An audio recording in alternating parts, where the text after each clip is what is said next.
Police मुलाजमां ਵੱਲੋਂ ही ਜਿਹੜੀ ਅਣਗਹਿਲੀ ਵਰਤੀ ਜਾ ਰਹੀ लॉकडाउन तक लगा दिता है उस इलाके दे विच ते उस इलाके दे विच जिहड़े पुलिस मुलाजमां दी ड्यूटी लगाई हुई है उही पुलिस मुलाजमां वल्लों इहो जी लापरवाही बरती जा रही है। वड्डा सवाल खड़ा हुंदा है कि इन्हां वल्लों ही तां पालना करवाउणी है लोकां तो।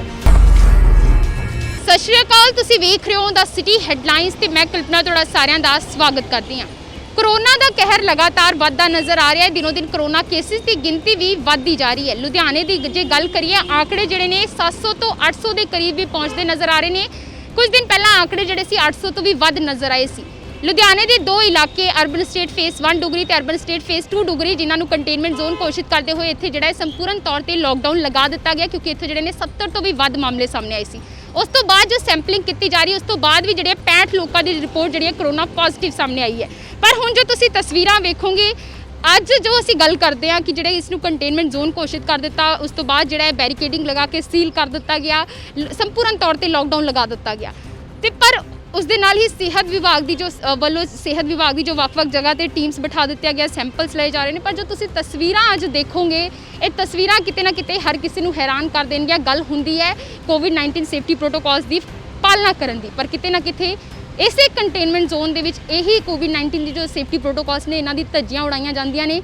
गल हुंदी है मास्क पाउणा सब तो ज़्यादा जरूरी समझा जाता है। पर इत्थे जो तुसीं तस्वीरां लगातार देखोगे किस तरीके नाल जो पुलिस मुलाजम इत्थे तैनात ने, चाहे मैं असीं गल कर रहे हैं कि डुगरी दे अर्बन स्टेट फेस 1-2 ਜਿਹੜੇ ਵੀ जगह ते ਜਿਹੜੇ ਵੀ एंट्रीज पॉइंट ते पुलिस मुलाजम तैनात ने उत्थे पुलिस मुलाजमां ਵੱਲੋਂ ही ਜਿਹੜੀ अणगਹਿਲੀ ਵਰਤੀ ਜਾ ਰਹੀ, चाहे पुलिस मुलाजम होण पुलिस अधिकारी होण ਉਹਨਾਂ ਵੱਲੋਂ बिना मास्क तो ही ਇੱਥੇ ਜਿਹੜੀ ड्यूटी ਤੇ ਉਹ तैनात ने। ਇਹ ਜਿਹੜਾ ਵੱਡਾ ਸਵਾਲ ਖੜਾ ਕਰ ਦਿੰਦੀ ਹੈ। ਗੱਲ ਹੁੰਦੀ ਹੈ ਆਮ ਲੋਕਾਂ ਦੇ ਚਲਾਨ ਕੀਤੇ ਜਾਂਦੇ ਨੇ। ਇੱਥੇ ਅਸੀਂ ਕਿਸੇ ਨੂੰ ਪੁਆਇੰਟ ਆਊਟ ਨਹੀਂ ਕਰਨਾ ਚਾਹੁੰਦੇ, ਪਰ ਸਵਾਲ ਇਹੀ ਹੁੰਦਾ ਹੈ ਕਿ ਕੰਟੇਨਮੈਂਟ ਜ਼ੋਨ ਜਿੱਥੋਂ ਇੰਨੇ ਕਰੋਨਾ ਦੇ ਕੇਸਿਸ ਸਾਹਮਣੇ ਆਏ, ਲੌਕਡਾਊਨ ਤੱਕ ਲਗਾ ਦਿੱਤਾ ਹੈ ਉਸ ਇਲਾਕੇ ਦੇ ਵਿੱਚ ਤੇ ਉਸੇ ਇਲਾਕੇ ਦੇ ਵਿੱਚ ਜਿਹੜੇ ਪੁਲਿਸ ਮੁਲਾਜ਼ਮਾਂ ਦੀ ਡਿਊਟੀ ਲਗਾਈ ਹੋਈ ਹੈ ਉਹੀ ਪੁਲਿਸ ਮੁਲਾਜ਼ਮਾਂ ਵੱਲੋਂ ਇਹੋ ਜੀ ਲਾਪਰਵਾਹੀ ਵਰਤੀ ਜਾ ਰਹੀ ਹੈ। ਵੱਡਾ ਸਵਾਲ ਖੜਾ ਹੁੰਦਾ ਹੈ ਤੇ ਇਸ ਦੇ ਨਾਲ ਹੀ ਜੋ ਇੱਥੇ ਤੁਸੀਂ ਤਸਵੀਰਾਂ ਦੇ ਵਿੱਚ ਦੇਖੋਗੇ ਕਿਤੇ ਨਾ ਕਿਤੇ ਜੋ ਕੁਝ ਜੇ ਅਸੀਂ ਵੀ ਜੇ ਕੰਟੇਨਮੈਂਟ ਜ਼ੋਨ ਦੇ ਅੰਦਰ ਜਾਂਦੇ ਹਾਂ ਤੇ ਲੋਕਾਂ ਵੱਲੋਂ ਵੀ ਜੋ ਕਿਤੇ ਨਾ ਕਿਤੇ ਹਲੇ ਵੀ ਲਾਪਰਵਾਹੀ ਵਰਤੀ ਜਾ ਰਹੀ ਹੈ। ਲੋਕ ਜਿਹੜੇ ਮਾਸਕ ਪਾਉਣਾ ਜ਼ਰੂਰੀ नहीं समझ रहे ने। इत्थे सवाल यही है, असी हमेशा गल करते हैं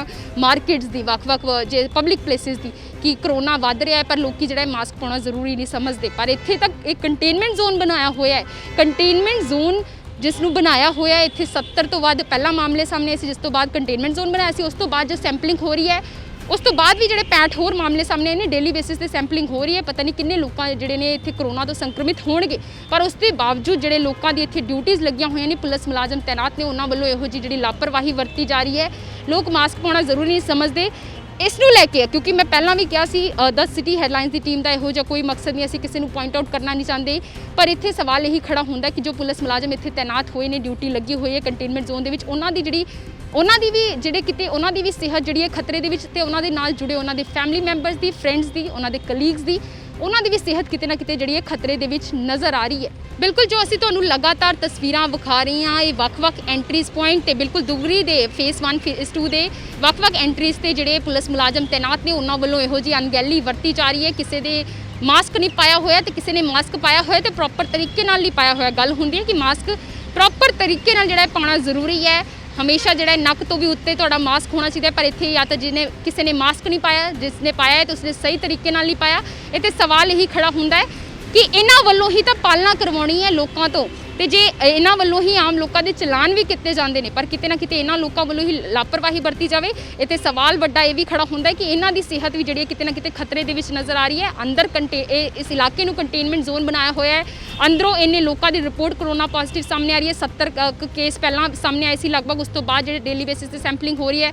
65 मरीज़ होर सामने आए, होर भी सैंपलिंग हो रही है। अगे किन्ने होर मरीज़ सामने आएंगे किसी को नहीं पता, पर उस तो बावजूद जी लापरवाही बरती जा रही है। वड्डा सवाल हुंदा है कि इस तरीके नाल जो इत्थे पुलिस मुलाजम पुलिस अधिकारी तैनात ने उन्हां वल्लों इहो जी लापरवाही क्यों बरती जा रही, क्योंकि किते ना किते अपनी सेहत भी खतरे दे विच पा रहे ने, अपने नाल जुड़े फैमिली मैंबर्स दी भी, अपने कलीग्स दी भी ते किते ना किते समाज दी भी। बिल्कुल जे केसिस वधणगे, जे कोई भी करोना संक्रमित हुंदा है, करोना दी चेन इसे तरीके नाल फॉर्म हुंदी जांदी है, बनदी जांदी है, ते इह जिहड़ा वड्डा सवाल जिहड़ा खड़ा हुंदा है। बिल्कुल ये असीं तुहानूं तस्वीरां विखाईआं किस तरीके नाल Dugri urban estate phase 1 Dugri urban estate phase 2 Dugri जिसनूं जिहड़ा 70 तो भी वध मामले सामने आउण तो बाद कंटेनमेंट जोन घोषित किया गया, सील कर दिता गया, लॉकडाउन लगा दिता गया। इत्थे ਪਰ ਉੱਥੇ ਹੀ ਜੋ ਪੁਲਿਸ ਮੁਲਾਜ਼ਮ ਤੈਨਾਤ ਨੇ ਜਿਨ੍ਹਾਂ ਦੀ ਡਿਊਟੀਆਂ ਲਗਾਈਆਂ ਹੋਈਆਂ ਨੇ ਉਹਨਾਂ ਵੱਲੋਂ ਹੀ ਕੋਵਿਡ ਨਿਯਮਾਂ ਦੀ ਉਲੰਘਣਾ ਕੀਤੀ ਜਾ ਰਹੀ ਹੈ। ਉਹ ਮਾਸਕ ਲਗਾਉਣਾ ਜ਼ਰੂਰੀ ਨਹੀਂ ਸਮਝਦੇ, ਕਿਤੇ ਨਾ ਕਿਤੇ ਜਿਹੜੀ ਉਹਨਾਂ ਵੱਲੋਂ ਇਹ ਲਾਪਰਵਾਹੀ ਵਰਤੀ ਜਾ ਰਹੀ ਉਹ ਆਪਣੀ ਸਿਹਤ ਤੱਕ ਖਤਰੇ ਦੇ ਵਿੱਚ ਪਾਈ ਰਹੇ ਨੇ ਤੇ ਉਸ ਦੇ ਨਾਲ ਕਿਤੇ ਨਾ ਕਿਤੇ ਆਪਣੇ ਨਾਲ ਜੁੜੇ ਹੋਏ ਬਾਕੀ ਲੋਕਾਂ ਦੀ ਵੀ ਸਮਾਜ ਦੀ ਵੀ ਜਿਹੜੀ ਹੈ ਸਿਹਤ ਖਤਰੇ ਦੇ ਵਿੱਚ ਪੈ ਰਹੀ ਹੈ। ਇੱਥੇ ਸਵਾਲ ਇਹੀ ਹੁੰਦਾ ਹੈ ਕਿ ਜੇ ਇਹਨਾਂ ਵੱਲੋਂ ਇਹੋ ਜਿਹੀ ਅਣਗਹਿਲੀ ਵਰਤੀ ਜਾ ਰਹੀ ਤੇ ਇਹਨਾਂ ਵੱਲੋਂ ਲੋਕਾਂ ਤੋਂ ਪਾਲਣਾ ਕਿਵੇਂ ਕਰਵਾਈ ਜਾਵੇਗੀ। ਕਿਤੇ ਨਾ ਕਿਤੇ ਅੰਦਰ ਇੰਨੇ ਕੇਸ ਸਾਹਮਣੇ ਆਏ ਨੇ, ਅੰਦਰ ਲੋਕਾਂ ਵੱਲੋਂ ਵੀ ਤੁਹਾਨੂੰ ਤਸਵੀਰਾਂ ਵਿਖਾਈਆਂ, ਜਿੰਨੇ ਵੀ ਲੋਕ ਜੇ ਬਾਹਰ ਤੁਰਦੇ ਫਿਰਦੇ ਦਿਖੇ ਆ ਜਾਂ ਟੈਸਟਿੰਗ ਵਾਸਤੇ ਆਏ ਹੋਏ ਸੀ ਉਹਨਾਂ ਨੇ ਵੀ ਮਾਸਕ ਨਹੀਂ ਪਾਇਆ ਹੋਇਆ ਸੀ ਕਈਆਂ ਨੇ। ਤੇ ਕਿਤੇ ਨਾ ਕਿਤੇ ਵੱਡਾ ਸਵਾਲ ਇਹੀ ਖੜਾ ਹੁੰਦਾ ਹੈ ਕਿ ਜੇ ਖੁਦ ਹੀ ਪੁਲਿਸ ਮੁਲਾਜ਼ਮ ਤੇ ਇੱਥੇ ਤੈਨਾਤ ਨੇ ਉਹਨਾਂ ਵੱਲੋਂ ਜੇ ਇਹੋ ਜਿਹੀ ਲਾਪਰਵਾਹੀ ਵਰਤੀ ਜਾਏਗੀ ਤੇ ਉਹ ਕਿਵੇਂ ਕੋਵਿਡ-19 ਦੀ ਸੇਫਟੀ ਪ੍ਰੋਟੋਕਾਲਸ ਦੀ ਲੋਕਾਂ ਤੋਂ ਪਾਲਣਾ ਕਰਵਾਉਣਗੇ। ਇੱਥੇ ਇਹ ਵੀ ਸਵਾਲ ਹੈ ਕਿ ਇਹਨਾਂ ਦੀ ਵੀ ਸਿਹਤ ਜਿਹੜੀ ਹੈ ਖਤਰੇ ਦੇ ਵਿੱਚ ਪੈ ਸਕਦੀ ਹੈ। ਕੰਟੇਨਮੈਂਟ ਜ਼ੋਨ ਜਿਹੜੀ ਹੈ ਘੋਸ਼ਿਤ ਕੀਤਾ ਹੋਇਆ ਹੈ, ਲੋਕਡਾਊਨ ਇੱਥੇ ਲਗਾਇਆ ਹੋਇਆ, ਕੋਰੋਨਾ ਦੇ ਕੇਸਿਸ ਇੰਨੀ ਗਿਣਤੀ ਦੇ ਵਿੱਚ ਸਾਹਮਣੇ ਆਏ ਨੇ ਤੇ ਉਸੇ ਜਗ੍ਹਾ ਤੇ ਬਹਿ ਕੇ ਜਿੱਥੇ ਡਿਊਟੀ ਲੱਗੀ ਹੋਈ ਹੈ ਉੱਥੇ ਜਿਹੜੇ ਬਿਨਾਂ ਮਾਸਕ ਤੋਂ ਨਜ਼ਰ ਆ ਰਹੇ ਨੇ। ਤੇ ਇਸ ਨੂੰ ਲੈ ਕੇ ਹਰ ਕਿਸੇ ਨੂੰ ਇੱਕ ਵਾਰੀ ਸੋਚਣਾ ਪਏਗਾ, ਆਪਣੀ ਸਿਹਤ ਨੂੰ ਧਿਆਨ ਦੇ ਵਿੱਚ ਰੱਖਦੇ ਹੋਏ, ਆਪਣੀ ਫੈਮਿਲੀ ਮੈਂਬਰਸ ਦੀ ਸਿਹਤ ਨੂੰ ਧਿਆਨ ਦੇ ਵਿੱਚ ਰੱਖਦੇ ਹੋਏ, ਸਮਾਜ ਦੀ ਸਿਹਤ ਨੂੰ ਧਿਆਨ ਦੇ ਵਿੱਚ ਰੱਖਦੇ ਹੋਏ ਕੋਵਿਡ-19 ਸੇਫਟੀ ਪ੍ਰੋਟੋਕਾਲਸ ਦੀ ਸਖਤੀ ਨਾਲ ਜਿਹੜੀ ਹੈ ਪਾਲਣਾ ਕਰਨੀ ਹੋਏਗੀ। ਕੈਮਰਾਮੈਨ ਮਨੀਸ਼ ਦੇ ਨਾਲ ਕਲਪਨਾ ਵੇਖਦੇ ਰਹੋ ਦਾ ਸਿਟੀ ਹੈਡਲਾਈਨਸ।